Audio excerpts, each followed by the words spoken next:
The night was darker than usual, not just because of the clouds covering the moon, but because of the silence that hung over the small town of Ravensbrück. The kind of silence that feels heavy, almost waiting for something to begin. Justin, Alex, Anthony, and Sophia had been best friends since college. The kind of group that did everything together. Road trips, parties, late-night horror marathons. That weekend, they decided to drive out to Anthony's grandfather's old countryside cabin, a place said to be filled with memories. Asterisk, it was around midnight when they arrived. Dust coated every surface. The air smelled of wood, mold, and something faintly metallic, like old blood. Alex joked, "Man, this place looks like it could use a priest more than a paint job." Sophia laughed nervously while Justin rolled his eyes. "Relax."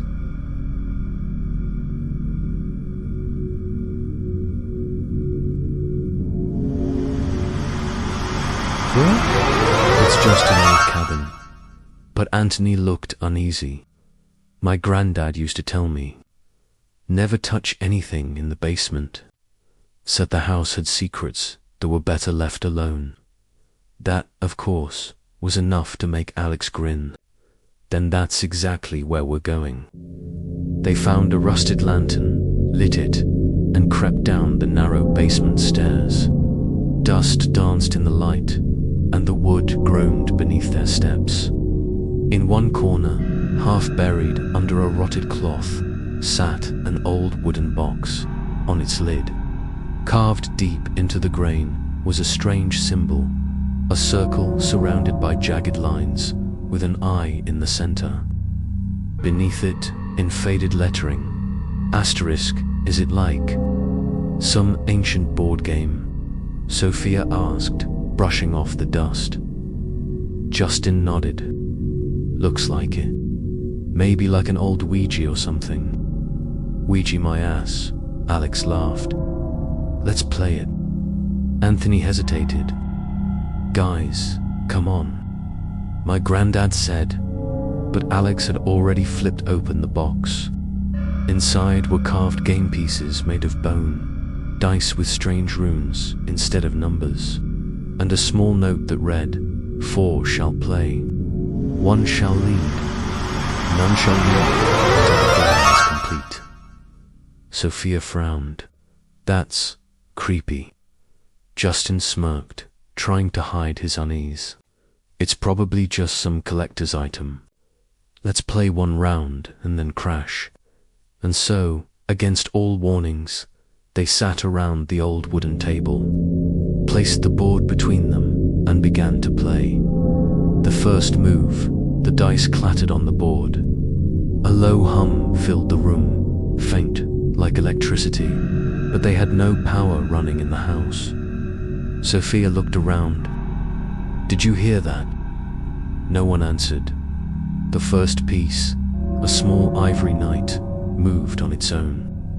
Sliding 3 spaces forward, the board spoke in a deep, distorted whisper. "The game has begun." The lantern flickered violently. The air grew colder. Justin froze. "That wasn't you guys, right?" Anthony stood up. I told you not to mess with this." But before he could reach the door, it slammed shut, hard enough to shake the frame asterisk. Over the next few minutes, strange things started happening. Each turn revealed something from their fears. When Alex rolled the dice, a card appeared from nowhere, burned round the edges, reading, "Face what haunts you in the dark." The lights went out. The lantern died, and in the pitch black, Alex screamed. A shadow, tall, twisted, with burning white eyes, lunged at him. Justin grabbed the lantern, flicked it back on, and Alex was gone. In his place, only his dice remained, still rolling. Sophia's hands trembled. "He's not gone. He can't be gone," the board whispered again.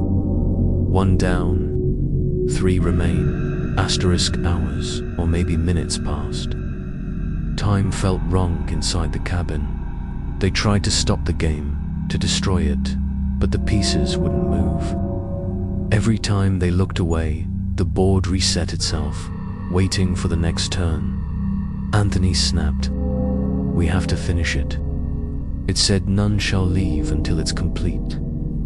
Sophia was crying softly now. Justin held her hand. "We'll get through this. I promise." Anthony rolled the dice. The runes glowed crimson. A whisper rose from the board. "Reveal your sin, or be taken by it." Anthony froze. His eyes darted around.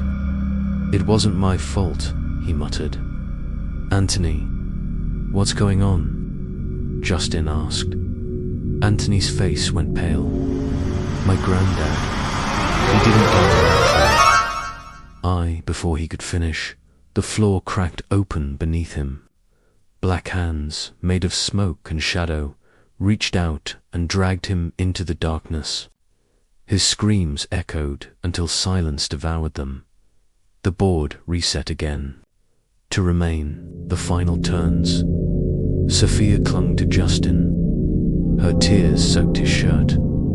"I don't want to play anymore, Justin. Please." Justin held her face gently. "We'll end it together. Whatever this thing is, we end it." He rolled the dice. They didn't fall. They hovered mid-air, spinning faster and faster until they burst into flame. The voice returned. "One must choose to leave. One must choose to stay." Sophia's eyes widened. "No, it's making us choose." Justin's heart pounded. He looked at her, the girl he'd loved quietly for years, and whispered, "You're leaving." She shook her head. "No, Justin, I'm not leaving you." The board began to crack. The air grew thick with black smoke. The house shook like it was alive. Justin shouted over the noise, "If one of us stays, maybe it'll end." "Go." He shoved Sophia toward the door. For a second, the darkness parted. A doorway appeared. Glowing faintly, she turned back, screaming his name. But before she could reach him, the shadows rose like a wave and swallowed him whole.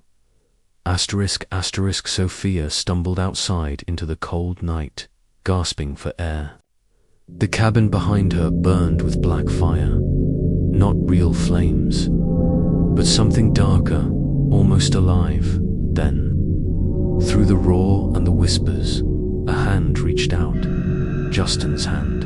He was covered in ash. His eyes hollow but alive. She pulled him free, collapsing on the ground as the cabin exploded into dust. When they looked back, there was nothing left. No house, no board, no sign of Alex or Anthony, only silence. The ending weeks later. Sophia woke up in the middle of the night to the sound of dice rolling. On her bedside table, a small wooden box sat, the same symbol carved on it. She gasped. Justin. He appeared at the door, pale and trembling. In his hand, the same ivory night piece.